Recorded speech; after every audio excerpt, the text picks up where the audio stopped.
আসসালামু আলাইকুম রাহমাতুল্লাহি বারাকাতু। তো বন্ধুরা, আজকে আমি আরেকটি নতুন ভিডিও নিয়ে আসলাম আপনাদের জন্য। যারা আমাদের জামাল কোবরা চ্যানেলটি দেখেন তাদেরকে অসংখ্য ধন্যবাদ। যারা নতুন করে দেখতেছেন তারা চ্যানেলটি সাবস্ক্রাইব করে রাখবেন। আর যারা সাবস্ক্রাইব করে রেখেছেন লাইক শেয়ার অবশ্য করবেন। আমাদের কোবরাজি চ্যানেলে নিত্য নতুন ভিডিও দিয়ে থাকি। আপনারা অনেক সময় অনেক ধরনের রোগ সমাধান করতে পারবেন আমাদের এই চ্যানেল থেকে। তো অনেক ভিডিও দিয়েছি, আপনাদের দরকার হলে আপনারা আমাদের ইনবক্সে গিয়ে দেখতে পারবেন। অনেক ধরনের ভিডিও দেওয়া আছে, যার যেটা দরকার সেটা আপনারা খুঁজে বের করে নেবেন। তো আজকে আমি নতুন করে আরেকটা ভিডিও দেব।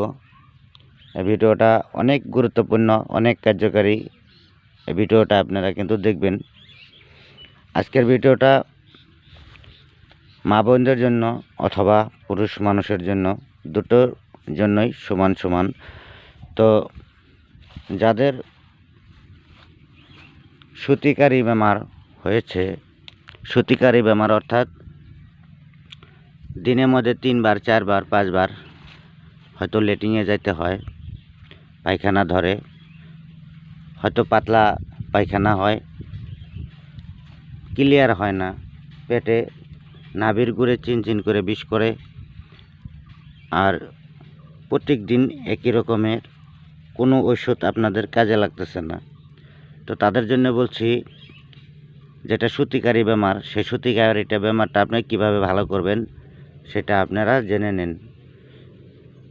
দেখেন আমার সামনে একটা গাছ, এই যে দেখেন গাছটা হয়তো অনেকে চিনেন, আবার অনেকে চিনেন না। আমি নামটাও বলে দেব। গাছটি হয়তো জঙ্গলের গাছ, কোন গাছে কোন কাজ করে সেটা কিন্তু অনেকে জানে না। তো একবার করে দেখেন, আপনারাও জানতে পারবেন। এই যে দেখেন গাছ, এই গাছটা হলো সূতিকারীর জন্য একটি গাছ। আমি আপনাদেরকে দেখাচ্ছি। এই গাছটার নাম হলো তেলাকুচ গাছ। তেলাকুচ গাছ, হয়তো এটা শাক মানুষে খায়, ব্যবহার করে। তেলাকুচ শাক আপনারা খেতে পারেন, এমনিওতে খেতে পারে মানুষে।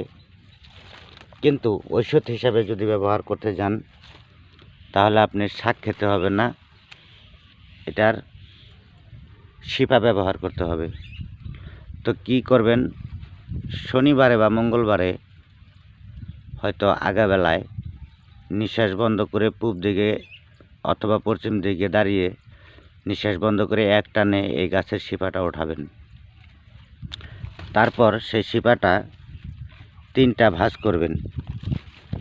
3টা ভাঁজ করে একটা মাদুলিতে ভরবেন।